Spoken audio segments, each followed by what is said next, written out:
It's time for another signing ahead of the 2024-25 season here for the Worcester Railers. Forward Anthony Callin is back for his second full professional season. Cal, welcome back to Worcester. Tim, good to be back. So obviously it's your second full season here. You have your rookie year under your belt, but just talk a bit more about that excitement to be back here in Worcester. Yeah, I'm really excited. I think I think a lot of the guys have been saying it. I know Bob said it. We have some unfinished business for the year, and I just really like Worcester, like the culture that was established on the team. So I'm excited to get back at it. It's an area you've been familiar with too for a while. Of course, you were in and around the area checking things out when your brother was playing here as well. So you've really been familiar with the area for some time now. Yeah, yeah. When my brother came, obviously, he was able to scope it out, see some games way before I came, obviously. So had some connections there and liked it, liked watching it grow, and excited to keep it going. Talk about, if you will, a little bit more what your conversation was like with GM and associate head coach Nick Tuzzolino and head coach Bob Duraney when it came time for you to decide to come back to Worcester. I think it was just looking towards the future, kind of what we're planning, what they're planning to get done. I think that we're all on the same page that yeah, the playoffs is a goal, but that's not the minimum. I think we're looking for more than that. Want to make playoffs, want to make a long push. And I think that was just kind of the basis of the conversation is just to get that team established with all the guys, get the culture going, so that we're playing for each other and help accomplish those goals. We'll keep talking hockey in a second here, but I do want to hear it's July right now. Just talk about how your off season's been going so far. Been a beautiful summer. It's good. I'm here still in the Worcester area. So I've been at the Wick skating. So I'm staying local for the summer, but it's going good. Training, skating, golfing when I can. So all good so far. Now I know head coach Bob Duraney is quite the golf fiend. Have you guys been able to get out there on the course together? Yeah, I was actually lucky enough to golf with him the day after he got hired as head coach. So he was all fired up. Was able to get out on the course with him and talk with him, which was fun. So been able to get out with him twice now and talk shop while golfing. So that's been good to be close and build that relationship with Bob even further. Who's the better golfer, you or him? Bob's a better golfer. He's got Cyprian keys down like the back of his hand. He doesn't even, I think he closes his eyes when he steps up at the tee box. He knows exactly what club, what he's doing. So, uh, but he'll probably say the opposite. He's too nice. He won't say that he's better.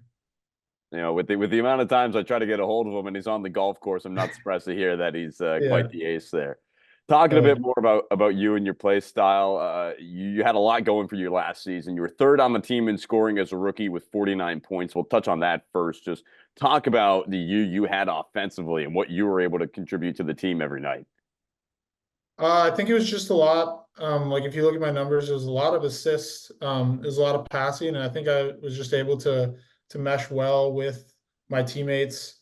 Um, Gave them the puck, and they put it in for me. So that made it a lot easier. And I think Smo and Bob were able to help me out, make the transition for the first pro year easier. And the fact that I had some games the year before here. It wasn't like a totally new situation.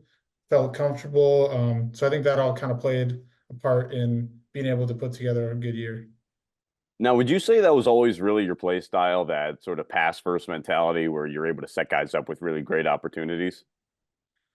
Honestly, no. I would say that in college, I took pride in being a shooter first. I think it's just you find line mates, you find different opponents. You just gotta find a different way to make it happen. And if that means passing more, if you run into a good goalie and maybe you can't beat him on the first shot, you gotta look for the extra pass. I mean, it is what it is, but I think that's definitely something I'm working on to get back to shooting more.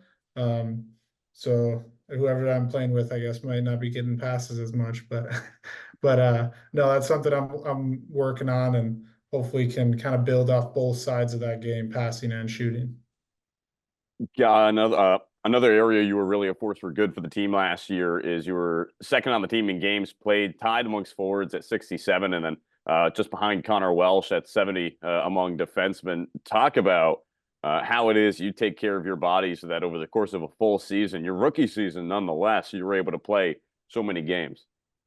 Yeah, I would say I give a special shout out to my trainer at Clarkson, Tad Johnson. I think the he kind of taught me a lot throughout the years at college of how to take care of your body through games like that. So he gave me a lot of stuff, and obviously the staff at Worcester being good, helping with any injuries, anything banged up. But I think it's just being ahead of the game, and you know that you're going to have tough games when it comes to your body and health wise. So just being ahead of it, getting your lifts in, getting your stretching in, that type of stuff plays a big part in being able to play down the long run.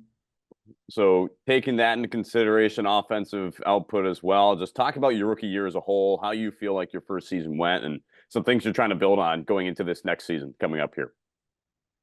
I think it went good for a rookie year. Obviously, team wise, not what we wanted, but I think for me personally, I learned a lot. I think coming from college, there's always the big jump of the amount of games.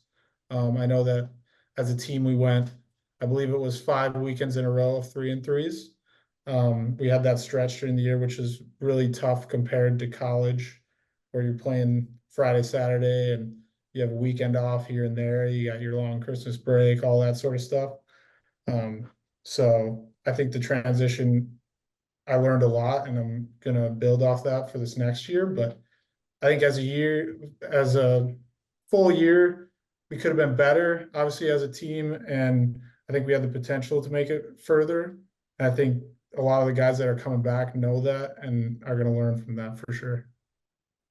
Yeah, one of the areas you've found yourself delving into a little bit with the team is you've been doing some modeling for the Railers. You obviously helped to debut those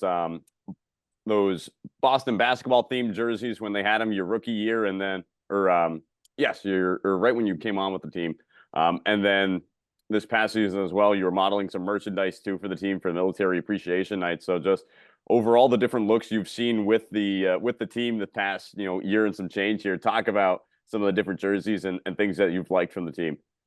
Yeah, I love our jerseys, especially our specialty nights, and I think the fans do as well. Obviously from the numbers of people that show up for those nights, but those are just always fun. Like I said, the year gets kind of tying into your last question. The year gets long and stuff, so you just gotta have fun with it. When you get a basketball jersey, you can take some pictures, have fun with it. At the end of the day, you're playing a sport for a living, so gotta have fun with it. Gotta do it for the fans too, because those are the ones that are supporting us. The talk about the fans a little bit more. The fan base here in Worcester, what that support's been like. Obviously, the Booster Club does a lot of great work as well to help support you guys and what you do. So just talk about the fan base a little bit. Yeah, like you said, Booster Club is unbelievable. They help us out more ways than people could imagine. Fans are awesome too. I know that the Ice Cats night was probably the biggest crowd I played in front of. I know that was a lot of fun. That got the town to show up for that, obviously, but day in, day out for home games, fans are showing up and cheering us on. So I think we have a great fan base here in Worcester, and would like to get some wins under our belt for them. And I do want to state a correction. It was this past year St. Patrick's Day jerseys that you debuted the Yeah, cream and yeah. green ones, the St. Railers ones, put together by the team's COO Mike Myers. Cal, last thing for you here as you head out. Obviously, you just talked about the fans a little bit, but any last message you really have for the fans going into October 19th to get everybody ready for opening night? Um, I think mostly just we remember what happened last year. I know it's happened, kind of seems like it's happened a couple years in a row now where we're just on the cusp of playoffs and we don't seem to make it. I guess I just want the fans to know that we remember that, and it's not just another year for us. We're coming in with a chip on our shoulder. wanting to fix that. And like I said, playoffs is a minimum for us. We want to make a long push. Anthony Callin is yet another signing for your Worcester Railers ahead of the 24-25 season. Cal, thanks so much for taking the time. Thanks, Tim.